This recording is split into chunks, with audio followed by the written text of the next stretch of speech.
ಇನ್ನು ಮುಂದೆ ಕನ್ಯಾ ರಾಶಿ. ಕನ್ಯಾ ರಾಶಿಗೆ ಸಪ್ತಮಾಷ್ಟಮ ಶನಿಯ ದೋಷವು ಶುರು ಆಗ್ತದೆ ಶನಿಯ ಮೀನರಾಶಿಯ ಪ್ರವೇಶದಿಂದ. ಅಂಥ ದೋಷಕರವಲ್ಲ.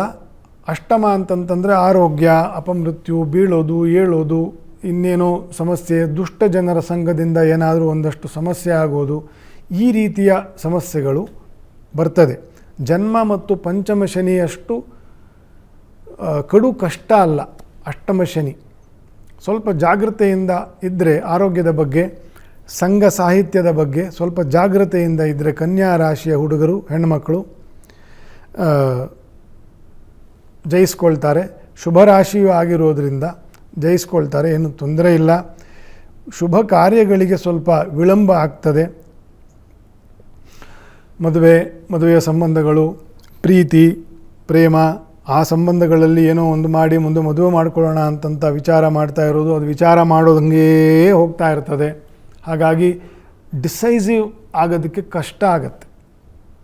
ಬೇಗ ಡಿಸೈಡ್ ಮಾಡಲಿಕ್ಕೆ ಆಯಿತು, ನೋಡಿದ್ದೀನಿ, ಇಷ್ಟಪಟ್ಟಿದ್ದೀನಿ, ಆಯಿತು ಮದುವೆ ಮಾಡ್ಕೊಳ್ಳೋಣ, ಎಲ್ಲೋ ಒಂದು ಸೈಟು ನೋಡಿದ್ದೀನಿ, ಏನೋ ಒಂದು ಅಡ್ವಾನ್ಸ್ ಮಾಡಿ ಕೆಲಸ ಮುಗಿಸೋಣ, ಈ ರೀತಿಯ ಒಂದು ಬೆಟರ್ಮೆಂಟ್ಗೆ ನಿಮ್ಮ ಪ್ರಯತ್ನ ಏನಿರ್ತದೆ ಅದು ಸ್ವಲ್ಪ ನಿಧಾನ ಆಗ್ತದೆ.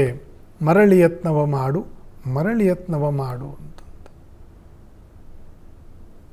ಸಮಸ್ಯೆಗಳು ನಿಧಾನ ಆಗುವುದೇ ದೊಡ್ಡ ಸಮಸ್ಯೆ.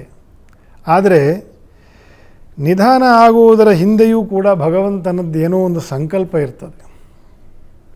ಮನುಷ್ಯ ತಾಳ್ಮೆಯನ್ನು ಕಲಿಯುವುದೇ ಜೀವನದಲ್ಲಿ ಕೆಲಸ ಕಾರ್ಯಗಳು ನಿಧಾನವಾದಾಗ. ಎಲ್ಲ ಸರಾಗವಾಗಿ ಹರಿದು ಹೋಗಿಬಿಟ್ರೆ ಜೀವನ ರಸ ಕಳ್ಕೊಂಡ್ಬಿಡ್ತದೆ. ತುಂಬ ಕಂಫರ್ಟ್ ಝೋನಲ್ಲಿರೋರಿಗೆ ಕೇಳಿ ನೋಡಿ, ಅವ್ರಿಗೆ ಯಾವುದ್ರ ಬಗ್ಗೆನೂ ಚಿಂತೆ ಇರಲ್ಲ, ಯಾವುದ್ರ ಬಗ್ಗೆನೂ ಕಾಳಜಿ ಇರಲ್ಲ ಜೀವನದಲ್ಲಿ. ಕಂಫರ್ಟ್ ಝೋನಲ್ಲಿರೋರಿಗೆ ದೇಶ ಮುಳುಗ್ತಾ ಇದ್ದರೂ ಅಷ್ಟೇನೆ ಅವರು ಸುಖವಾಗಿದ್ದಾರಲ್ಲ, ಯಾಕಂದರೆ ಏನು ತಾಪತ್ರಯ ಇಲ್ಲ.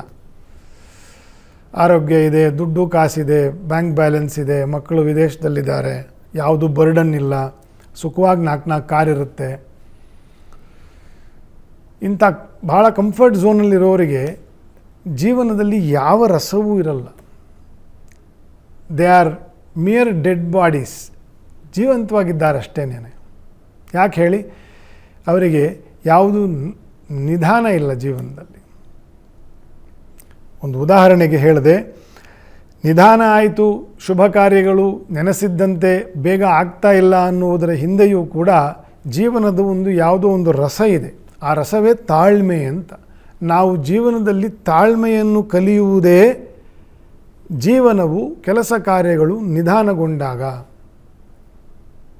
Over the period of time, 10 ವರ್ಷ ಕಳೆದ ನಂತರ ನಮಗನ್ಸುತ್ತೆ ನಾನು ಎಷ್ಟೊಂದು ಕಷ್ಟಗಳನ್ನು ಧೈರ್ಯವಾಗಿ ಎದುರಿಸಿದ್ದೀನಿ, ದಾಟಿ ಬಂದಿದ್ದೀನಿ ಇಲ್ಲಿಗೆ ಬರೋಕ್ಕೆ. ಇದೆಲ್ಲ ನಿಮಗೆ ಅನ್ನಿಸಿದಾಗ ನನ್ನ ಮಾತುಗಳು ನೆನಪಿಗೆ ಬರಲಿಕ್ಕೆ ಸಾಕು ಅಂತಂತ ಹೇಳ್ತೇನೆ. ಹಾಗಾಗಿ ಕನ್ಯಾ ರಾಶಿಯವರಿಗೆ ಸಪ್ತಮಾಷ್ಟಮ ಶನಿಯ ದೋಷವಿದ್ದು ಕೆಲಸ ಕಾರ್ಯಗಳಲ್ಲಿ ನಿಧಾನವಾಗ್ತದೆ, ತಾಳ್ಮೆ ಪರೀಕ್ಷೆ ಆಗ್ತದೆ ಅಂತಂತಂದರೆ ಚಿಂತೆ ಮಾಡಬೇಡಿ. ಅದು ಒಂದು ತಪಸ್ಸಿನ ರೀತಿ, ಅದನ್ನು ಎದುರಿಸಬೇಕು. ಆರೋಗ್ಯದ ಬಗ್ಗೆ ಜಾಗ್ರತೆ ಇರಲಿ ಅಂತ ನಾನು ಆಗಲೇ ಹೇಳಿದ್ದೇನೆ. ಶ್ರೀನಿವಾಸನ ಸೇವೆಯನ್ನು, ಮೆಟ್ಟಿಲೋತ್ಸವ, ಮೆಟ್ಟಿಲು ಹತ್ತುಕೊಂಡು ಶ್ರೀನಿವಾಸನ ದರ್ಶನ ಮಾಡೋದು, ಶ್ರೀನಿವಾಸನಿಗೆ ಅಲಂಕಾರ ಸೇವೆ ಮಾಡಿಸ್ತಕ್ಕಂಥದ್ದು, ಪ್ರದಕ್ಷಿಣಾ ನಮಸ್ಕಾರ ಹಾಕ್ತಕ್ಕಂಥದ್ದು, ನಾರಾಯಣನ ವಿವಿಧ ಸ್ಮರಣೆಯನ್ನು ಮಾಡ್ತಾ ಶ್ರೀನಿವಾಸನ ಸೇವೆಯನ್ನು ಮಾಡೋದು ಇತ್ಯಾದಿ ಭಕ್ತಿಯಿಂದ ಮಾಡಿದಾಗ ಅನೇಕ ಶುಭ ಕಾರ್ಯಗಳಿಗೆ ಶ್ರೀನಿವಾಸನ ಶುಭ ದೃಷ್ಟಿಯಿಂದ, ಅನುಗ್ರಹದಿಂದ ಒಳ್ಳೆಯದಾಗ್ತದೆ ಕನ್ಯಾ ರಾಶಿಯವರಿಗೆ.